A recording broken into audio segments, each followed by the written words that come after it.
आमची मैत्रीण आली होती. काल जरा 2 दिवस झालं तब्येतच माझी ठीक नव्हती, म्हणून आपलं गप्प बसले मग मी.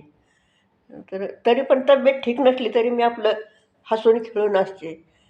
तर ती म्हणली, "तू एवढी सगळी ही असती तरी पण आजारी असली तरी तू आजारी आहे असं दाखवत नाही. हसून खेळून असती सतत.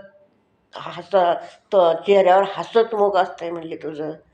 असं कसं काय?" म्हणलं, "हं, हसत राहायचं सतत, रडवं दाखवायचं नाही, तरच त्याला माणूस म्हणतात म्हणलं. तर सतत हसत राहावं. कसं तुम्हाला कसं वाटतंय?" म्हणलं. तर ती म्हणली, "हां, हां, बरोबर आहे. हसत राहा" म्हणलं. "तू पण हसत राहा" म्हणलं. "कधी संकटात आलं तरी पण हसतच राहायचं. संकट निवारण होतंच." बरोबर आहे ना?